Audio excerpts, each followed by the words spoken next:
Just sort of leaving our, waiting for leaving our one hypothetical listener in suspense, wondering what's going on with us. So yeah, the and what's interesting, I mean, I should talk about this because this is leaving our one hypothetical listener, because I feel like this approach you're teaching us of language, for example, right? And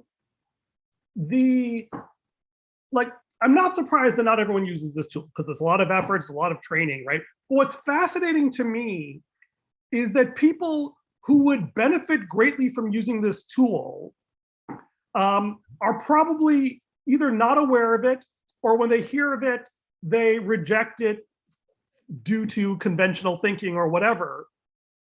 And what's funny is that this seems to be the norm rather than the exception in human endeavors. Yeah. Very few places do you actually find people using or even tools that are appropriate for the problem at hand. This is why Apple built $1 trillion business, is that they actually managed to solve a small number of problems incredibly well. And even if they do a lot of other things that are not so brilliant, that's enough to sustain. My joke was that most companies operate at about 3% efficiency, and Apple operates at 5% efficiency, but we compound. And that's why Apple was able to run circles around the competition, is that they actually cared just a little bit more. And this is really a religion at Apple. Trying to find the right design to solve the right problem was a religion, to the point where anyone at Apple could go up to Steve Jobs and say, I think you're doing it wrong, and here's why. And if you had actually thought it through, he would respect you. And if you were blowing smoke, you would be incinerated on the spot, right? But this. By the way, this is exactly like Musk, and Musk is an admirer of Steve Jobs, and there's a very interesting parallel, not coincidentally, in them. Yeah, but the thing is that actually there's an interesting hypothesis that, or the conjecture is that what happens is that we tend to have this self-narrative, this ego, let's call it, or maybe our superego, that we use to regulate our sense of self. And things that the superego approves of are easy selves, and things that the superego disapproves of are hard selves. And it's interesting to me that most people think they're being good when they're sort of sacrificing their id to serve their superego, right? That's how we make ordinary day-to-day decisions about whether to eat or whether to exercise or whatever. But then we don't really have a lot of systems for challenging your superego. And one of the most effective, and therefore also the most toxic, is religion, right? So Martin Luther King could weaponize religion as a way to undercut people's sense of morality, both in his practice of it and his preaching of it. And religion is one of the few systems that can kind of rewire our superego. Of course, any structural biases inherent in the religion can end up becoming incredibly toxic down the road, which is why it's like a drug. Actually, LSD is another way to rewire your superego to create these experiences. There's a wonderful study I heard at Harvard, I think, where they took a bunch of divinity students and exposed half of them to LSD during a service. And what was interesting is that like 20 years later, the 6 who had LSD were all still in the ministry, and the 6 who did not had all left. So there's like the intensity of the religious experience fundamentally rewired their value system in some way, and they associated it, apparently with that. And I mean, that's always to me the interesting marketing lesson I took from Apple, which is that you have to create these transformational experiences for people to change their mind, to try and talk people into seeing the truth is almost magical thinking. In fact, a lot of our words for magic feels, I often think might be part some ancestral memory of when human beings first discovered language. Because compared to way animals commute, it really is magical. You incant a bunch of words, and something happens, with no obvious tangible physical thing. I think even I was just reading about the history of geometry, and before Descartes, I never realized this, arithmetic was considered a subset of geometry because you would use geometric proofs to do algebra. And it was only, around Descartes' time with imaginary numbers that they kind of decoupled, and the number line, that they decoupled numbers from geometry and able to have imaginary numbers and complex and all these sort of number theories. And I guess a long way of saying, this is actually the interesting thing for me about this iteration of Datocracy is, when can we start creating experiences that people who rationally are incentivized to disbelieve us, right? Because they have whole careers where they say, well, the project failed, but it's not my fault because we couldn't have done any better, right? To be willing to, or whether they're willing or not, to undergo this transformational experience where they say, oh, this is a better way to live. And it's so much better that I don't mind the psychic pain of having to throw my old self under the bus. Like the way Steve Jobs would do this is when he changed his mind, he would literally forget he'd ever held a different opinion. That's how he played the psychic cost. So if people had been arguing with him for 6 months to release iTunes on Windows, he would fight them every step of the way. And then one day he'd show up and say, we should ship iTunes on Windows. And he wouldn't have to, so he would cheat to avoid paying that psychic cost, which must have been incredibly frustrating for the people who've been arguing with him. But it was such a blessing for the organization because it allowed us to move forward without carrying all that baggage. Because I've seen so many companies, drive themselves into the ground because the executive doesn't want to admit that they're wrong. So anyway, that's been my random thoughts. Okay, very interesting. Good. Yeah, did you want to try and take 15 minutes and just kind of walk through what you've done with the planning matrix, or do we just call it a day and pick up with Ernest next week? Yeah, I'm flexible, but what did you want me to address for maybe 15 minutes about language? Was it? Well, I thought that you were gonna. I thought we gave you some homework last time. Yeah, you know what? I have not consciously received the homework, put it in my inbox, and done anything about it. Yeah. So I've done my homework, but I have not got. I have not got any. Usually I don't throw things away lightly. It's in my inbox, it's in my email, and I do it. And I've got time to do it. It's entirely possible that we asked you to do something, and we agreed that we were going to send you an email, and we failed to send you the email. We're not communicating in writing well enough. All right. This is okay. We are experiencing all the failure modes so that we can develop processes and systems to cope with that. So good. So let's go to, I think we were at so you can see my screen. If you can walk me through to the table. Is it the table? Yeah. Updated November 19th. That sounds plausible. Okay. Big screen so you can see it. Oh yeah, you turn on all the fancy bells and whistles, so now I can barely read the thing.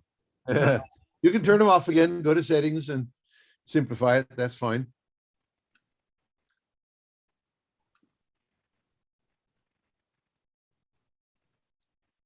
And although it's invisible, remember you have to go down and change. Right, yeah. The bottom at the end, but easy to forget, not as well designed as it could have been. It was now it was designed as well as it could be within the constraints they had. Hey, it's one guy doing that's amazing. Yeah, things, I think, so okay. So good. Okay, so actually I thought what would be fun is to at least write the things that we're already doing on this table. So if I want to add a new column, would that be a solution column or solution idea? Yes, it would. Okay. And so one is for example, this is using YouTube to record our discussions. Yep. And then this is the painful one. Let's add this in here too, because this is, I don't know if this is the right way to do it, but it seems like writing down the solutions we are using and seeing how well they work. Yes, that's good. iMessage, Perfectly valid. Very good practice. Work. Yeah.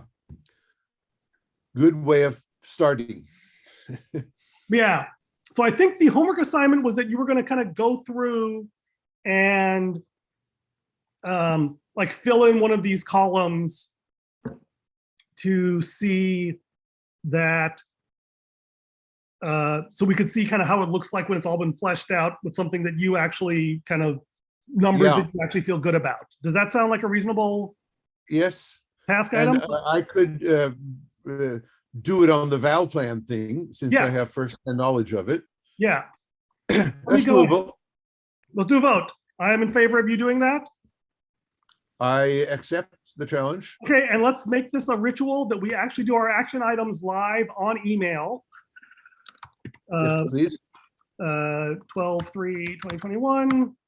So, the proposal is that Tom will review the impact table. Is there a better word for it? Is that good enough? Oh, that's fine. We abbreviate to IET when we want to do it really short, impact estimation table, or IE for impact estimation. But impact estimation. Good. There's a chance here I might get it done. December 10th. Proposal, approvers, approved by Ernie and Tom. Ernest absent, despite notification 12 hours in advance. Yeah, a little reminder. Hey, Tom, have you really got it? Had a chance to do it so we don't start and you haven't done your homework. Yeah, and I did not give Ernest a 24-hour reminder for this meeting, so he's not formally absent, but we're going to move forward anyway.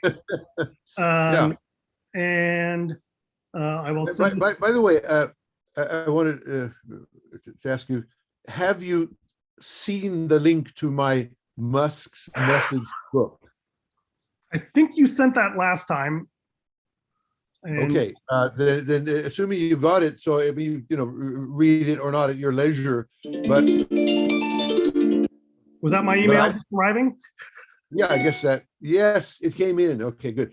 But I think it's terribly interesting to. What I tried to do is collect direct and indirect knowledge about how he does it, how he operates, his methods. And I've packaged them together. It's now what started off as a one-page summary has become a 53-page booklet. So it's quite extensive. And I compare it to language. So if you do nothing but scan it to make up your mind that one day you'll spend more time on it, or you'll read at least one page in depth that interests you, I think it's fascinating, quite simply, because he has a very interesting set of methods, not unknown to Steve Jobs or other people of his stature, formed really huge businesses and been very successful. I think, long story short, everybody who's that successful uses the same methods. And the question is, what are they, number one? And are they replicable? In other words, do you have to be of this genius stature to make them work, or can other people do them to some degree? And I believe the latter, that his persistence, personality, etc., is key to the degree of success he gets on his scale. But the methods can be used to some degree by everybody everywhere. Well, there's two different questions there. One is like, does he have the personal characteristics that allows him to be successful at it? The second one, which for me is actually the bigger challenge with Apple, is do you have a context where you can apply these things meaningfully? And I would say in almost every process of development and operation, you can do it. Interesting. Okay. Actually, I cannot find that link. If you want to resend it, I happily resend it. Yeah. And I guess we just got a mail from Ernie. Okay. With a sorry. But okay, let's see. If I just do that and okay. Okay, and see Musk.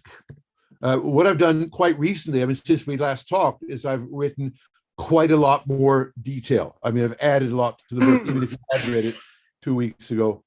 So and I'm quite pleased with what I have there. Quite proud of my ability to make it into a whole and compare it to Jobs and my methods and other people's methods. So I think the thing is, this guy has achieved this legendary status of being the richest man on the planet with his three startups, $300 billion stock worth. So that gets at least Americans' attention. It doesn't impress Norwegians at all. I'm serious. Is he a nice guy? Yeah, right. Yeah. Why is he divorced twice from the same woman and things like that? But it gets Americans' attention because it's a measure of success. And the question is, how does he get there? Can we do it too? Every startup would love to know. So, yeah. But I've always been studying him, but I've never written it down as a condensed book on these are the methods. And we got to the point where there's a lot of literature coming online that has not been there until 2021 from SpaceX and from Tesla and other places, with detailed stories from people who've been there for 20 years with him. That it's all coming together, a sort of ability to understand what he really does in practice from the troops. All right. I don't seem to have gotten that email yet. I assume you just replied to the email that I sent you. I replied to the email that Ernest sent us. Okay. So I use the same. Let's see. Let me just double check. Ernest and Ernie. Too. It is sent to you at your Gmail. Ernest.gmail.com. Okay. So now be careful. Remember, always look for me in the spam folder, because I get spammed, especially when I have more than one link, which I do. Yes. I can see that. In spam? It's not in my spam folder yet. It's either bogged down in the interwebs or... Do I have an alternative way of sending it to you? Is that a PDF? What was it? Yeah, no, it's an email with links in it. It says Valplan homework. So if it's just yes, I have not. By the way, it's got the same heading as when you sent me Valplan homework. Right, yeah, it's sitting there. I see Ernest's reply, but not yours. Now, if it's just a link, you could put it in the chat and I can see if I get it that way. Okay, we'll focus on that and hope for the best. Put it in chat. There we go. Yeah, it's in there now. Okay. Show up.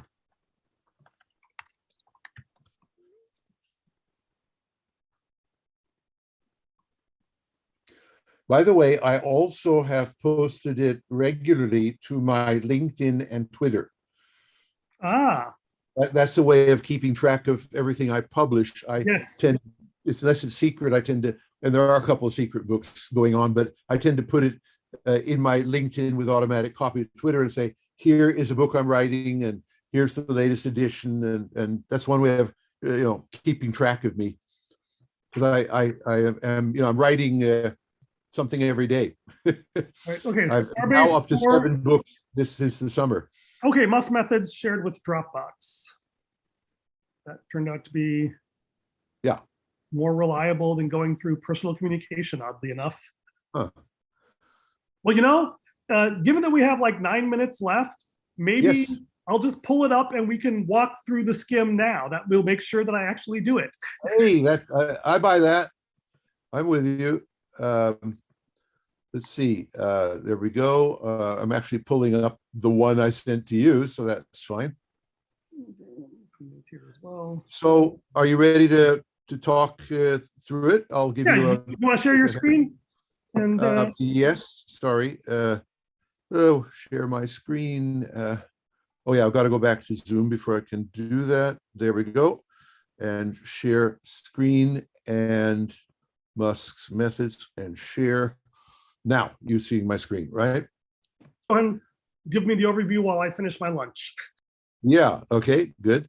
Let's see, I'm trying to make it smaller. Okay, that's small enough. Okay, so it all started with a recent video where Musk spent 2.5 hours at his Texas SpaceX base talking to a guy who knows a hell of a lot of rocket science, especially Russian rocket science. And during that, he revealed some of his methods. So you get firsthand from Musk. And that brings us to page 2. They were able to summarize what we're calling Musk's engineering philosophy in 5 steps. That's what got me started there. Let's see, smaller. Okay.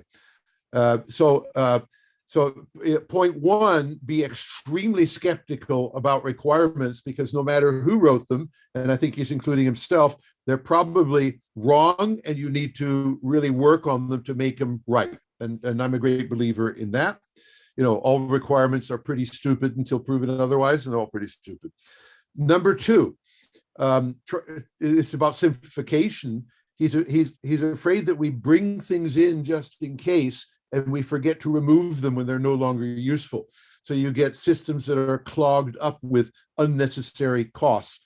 So being very conscious of deleting and removing, even at the risk of removing too much and having to bring it back, is kind of fanatic on that. The third principle, and by the way, he talks about doing these in sequence is important, even though he admits that he has unfortunately violated the sequence at his cost on occasion. So number 3 is simplification and optimization. In other words, what he's really saying is he's saying, get the damn thing working as fast as possible, no matter how crude, and then optimize afterwards. Don't, in other words, deliver it this week. Don't wait for 6 months to 18 months to make it perfect enough to release. And you will have a more perfect thing after that long time if you released it early and you keep on refining it, right? And then number 4 is whatever cycle of work you have, whether it's a month or a day, or a production cycle for your part of the car, keep on asking yourself every bloody time you go through it, can I shorten this? Can I make it faster in any way? And if so, do it now, do it today. Money is approved, power is approved, just do it, no excuses. So he's absolutely fanatic on shortening the cycle of everything, which is very interesting. And then finally, he says, when you get to a certain state of maturity, for God's sake, automate everything you can. Don't use human labor. But as we know, he went overboard on this on the Model 3 production and backed off and had to reduce automation for things that were better done by people. But it still does mean he isn't very, very into automation. Then he had a 6th principle, which isn't numbered, and he said everyone should be a chief engineer. Now, boiling that down, what he's saying is that everybody on a team, no matter what their specialty, should be a systems engineer and look at the entire system. That means the politics, the laws, the motivation, the long term. Not even if they have a specialty, whatever they do their specialty, they've got to think about the impact estimation table, right? Or consequences for everybody. Okay. So those are his 6. What I did with the 6 principles then is rewrote them to be more intelligible to me. In other words, I rewrote them and said, he was just spouting them off orally, right? On the fly. So I said, if he asked me to edit what he said and more fully and intelligibly. Let me stop you here, because this is a really interesting point. You made the comment that every startup in Silicon Valley should do this, would want to do this. Yes. Here's the funny thing. I think every startup in Silicon Valley already thinks they're doing this. This is what we call a minimum viable product. This is what we call lean software development. Think through your requirements. So the fascinating thing is that, like, the hard part is not knowing that this is the right thing to do. The hard part is actually creating a system and a process where you actually do it even when it's inconvenient or not obvious. That's the thing that is interesting and hard. By the way, we've got to distinguish between the generic principle, like minimum viable product, and what he does in detail. Let's just say the devil is in the details here. Okay, he does it at a fanatic level, and by the way, pretty damn close to Steve Jobs. Right, like I said, and that's the thing. But I think this is the conversation I had in my other podcast, is that this is less a matter of information than something more like culture, right? Absolutely. And both. But the point is that the information culture is above all, culture above all, right? And then, but absolutely, very interesting feedback information is terribly important here. And there's a wonderful phrase. You've probably heard the phrase that culture eats strategy for breakfast. For breakfast, absolutely. Have you heard the phrase incentives eat culture for dessert? No, I haven't, and that's good. Yeah. It's from the guy at the Chicago School of Design or Art School, one of those places who actually, I think, originated the idea of design thinking. I think, so the hard part is actually designing either a personal or organizational system where your incentives are aligned to actually ask these questions and prioritize these questions over just giving people what they want for, or just phoning it and doing your job. That's and the people like Steve Jobs and Elon Musk, they have developed an internal culture that they've imposed on their organizations. And like, knowing that they do this is actually, to me, not that interesting. The really interesting question is, how did Elon Musk train himself and develop the confidence and cognitive surplus to internalize this process? And how do we build, we struggled to remember who sent the email last week. We don't really have a great closed feedback loop yet, despite all our theories.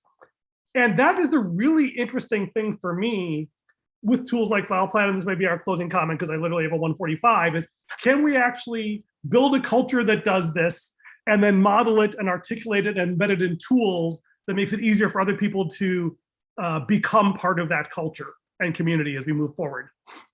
To be continued next time. All right, thank you.